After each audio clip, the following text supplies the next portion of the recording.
一个人什么时候最敢结婚生子，敢猛猛的花钱？不是最有钱的时候，而是所有人都觉得明年会比今年更有钱的时候。1920年代的美国就撞上了这样一个时代，尤其到了柯立芝执政时期，美国经济像突然踩上了油门，工厂越开越大，机器越转越快。这个时期也是美国人第一次进入现代化生活的开端，也是美国从农业社会彻底转向消费社会的大变形。1920年代不仅是美国的咆哮年代，也是全球现代流行文化的创世纪。那个年代，许多后发资本主义国家在现代化路口都能看到它的影子。1922到1928年，美国工业生产指数大约增长了70%。更关键的是，很多有工作的工资劳动者并不是看着老板发财，自己在门口负责鼓掌。同期，他们的实际收入也提高了大约22%。而且这几年还有一个特别舒服的地方，就是物价很稳。1924年，美国消费价格全年几乎没涨，工资带慢慢厚起来，东西却没有跟着一路往天上窜。对普通人来说，这种感觉就很直接。去年舍不得买的东西，今年垫垫脚好像够得着。街上的汽车越来越多，家里的电器越来越多，工厂里的产量越来越高，商店里的商品越来越丰富。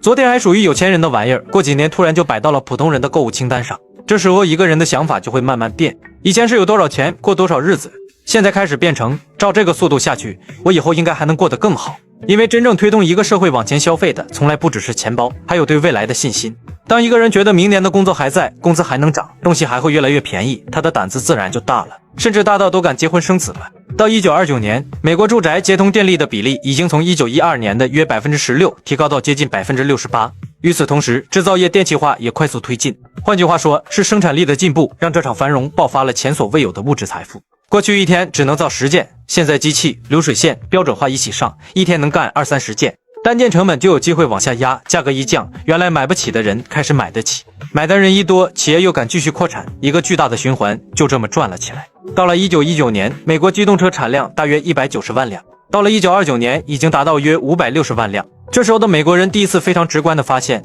技术进步不是实验室里科学家的事情，他会直接跑到商店里，把昨天的奢侈品一点点打成今天的日用品。1920年代的美国，不只是机器转得更快了，连音乐都开始加速。现在许多人感觉爵士乐非常的高级，今天在许多高级餐厅甚至奢侈品店里听到的爵士乐，往往被包装成一种高雅、小众、有品位的背景音。但在100年前，爵士乐在主流白人眼里是嘈杂、低俗的音乐，甚至叫它魔鬼的音乐。也可以说是彼时美国的非主流音乐，就是年轻人越听越上头，老一辈越听血压越高那种。然而这种音乐的爆发和美国当时工业不断发展，大量工人不断聚集有着很大关系。因为许多农村人口第一次离开家乡进入大城市，那颗躁动的小心灵开始无处安放，而且许多都是年轻人。彼时美国各类精神小伙、精神小妹如雨露春笋般迸发。这个问题往后会专门讲，在此不过多赘述。城市热闹起来以后，商家很快发现一个问题，想买的人很多，手里现金不一定够。于是1920年代，美国消费社会开始普及一种后来大家非常熟悉的玩法，就是分期付款。汽车、家具、收音机、电器都可以先拿回家，再慢慢还。到了20年代末，分期消费已经相当普遍，连当时的研究者都开始专门讨论，它到底会怎样改变美国人的经济和生活。而美国企业发现，人们不仅愿意提前消费，还愿意为了过得更现代不断升级生活以后，他们开始不单只生产商品，同时还学会了生产欲望。于是1920年代，美国广告开始变得越来越聪明。以前卖肥皂主要告诉你便宜耐用，洗得干净，后来慢慢变成不用这个你可能就不够体面。卖汽车不只说发动机怎么样，而是告诉你开什么车代表你是什么人。卖家电也不只说省多少力气，而是在暗示一个现代家庭就应该有这些东西。广告史学者罗兰·马尔尚研究1920到1940年的美国广告史，发现这一时期广告越来越会利用人的焦虑、自我形象和社会身份，把商品和更好的生活绑在一起。而1920年代，美国刚好出现了一样东西，能够把广告广而告之，那就是收音机。到了20年代末，美国已经大约有40%家庭拥有收音机，几千万人开始听同一个歌手、同一场拳击比赛、同一种广告，甚至同一个总统讲话。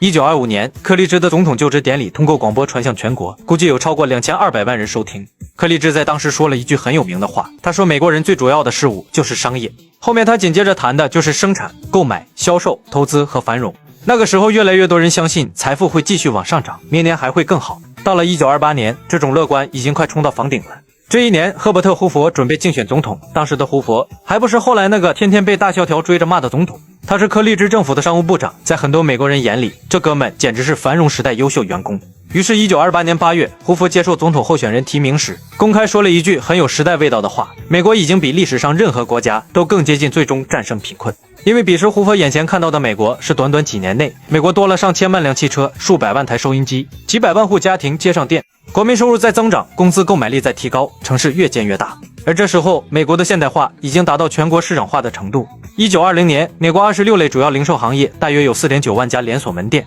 到了1928年，已经接近12万家。这意味着一家企业的产品彼时已经有能力迈向全国，于是全国市场养活大规模生产，大规模生产又把商品价格继续往下打。美国历史学家林恩·杜梅尼尔在《现代性情》里认为，1920年代真正重要的不只是爵士、摩登女郎和禁酒令，而是美国人的工作、消费都在被一种新的现代生活重新塑造。不同族群、不同地区的人也开始被强大的大众消费文化拉近越来越相似的生活方式。如果把他的观点通俗点说，那就是1920年代是现代美国人的生活方式和性格开始定型的年代。